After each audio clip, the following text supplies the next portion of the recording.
Bonjour, c'est en compagnie du guide de chasse Michel Therrien. Bonjour Michel. Salut, Ça va bien? ça va bien toi? Oui, ça va bien. Michel, tu me dis que des jumelles, toi, tu as remarqué que la plupart des chasseurs que tu guides, ils n'emploient pas tout le temps ça de la bonne façon ou ils n'emploient pas tout le temps à le maximum, je dis moi. Souvent, la jumelle est achetée pour avoir un meilleur contact détaillé avec le gibier. Ouais. Les gars, ils regardent c'est un buck et ils vont regarder les détails du chevreuil. La grosseur exemple. qu'il a, Ouais. comment il a de pine. Mais c'est tellement plus que ça. Des jumelles, oui, ça, c'est une partie des ingrédients, là, mais ça va bien au-delà de ça. Des jumelles dans une journée de chasse classique, là, où je vais me déplacer au chevreuil ou à l'orignal, là, je suis constamment en train d'élever, constamment en train de regarder dans mes vortex. Je vais donner un exemple. Souvent, tu vas arriver sur le bord d'une ouverture, soit une coupe forestière ou une savane, un endroit ouvert où on sait que normalement, s'il y a de l'orignal, il va y avoir des frottages. Oui. Es-tu obligé d'aller contaminer ça?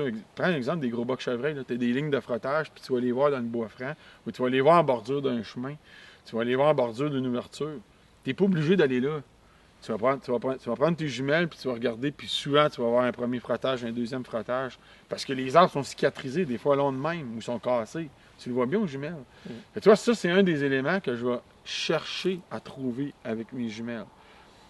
Puis ça, c'est précieux, parce qu'une fois que c'est trouvé, c'est trouvé. Que tu as les yeux à côté, ou que tes jumelles agrandissent la scène 15 fois, bien, ça revient au même. Tu peux même voir s'il est frais à distance, s'il est cicatrisé depuis quelques jours. L'autre élément, c'est les formes, toutes les formes qu'on voit. Combien de fois on marche dans le bois, puis là, maintenant on arrête, puis on dit hey, c'est un orignal, ça. Puis là, on voit une forme, on pense que c'est un dos, puis là, on conclut que non.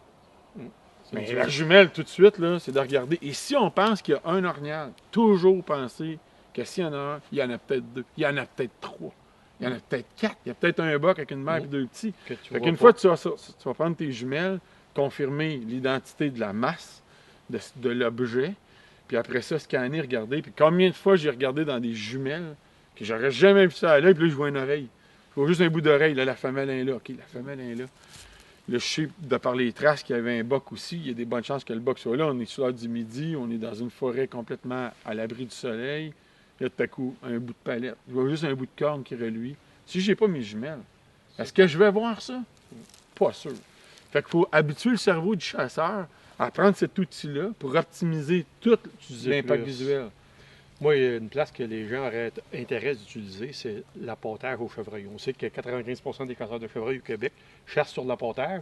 Bon, au lieu d'aller voir tes pommes, s'il en reste pas, puis piler dedans, là, monte dans ton mirador à 300 pieds. Tu sais, quand tes jumelles, il en reste encore, je vais pas jouer là, mettre de l'odeur. Exact. Ça va faire une grosse différence. Pour là. des bocs, une grosse différence. Pour des bocs, là, de ne pas mettre ton odeur humaine là dans tes pommes, là, on va pas en mettre s'il n'en manque pas. Va-t'en chez vous, là. Très pertinent, puis à la limite, mets tes pommes en angle. Mets tes pommes en angle, ton appât, pour justement pouvoir les voir. Parce que si tu es sur le plat, exemple, justement, une surface plane, tu vas moins bien les voir. Mais pense à ça, tu peux le mettre un peu dans un petit dévalage, un petit faux plat. Le chevreuil, il va se sentir plus en sécurité. Il va rester à l'orée du bois, mais tu vas pouvoir justement voir qu'est-ce qui te reste comme appât. Fait que les jumelles, là, c'est vraiment un outil, c'est un incontournable. Si je pars le matin chasser, puis j'oublie mes jumelles, je vais retourner les chercher. Parce que ça peut faire toute la différence.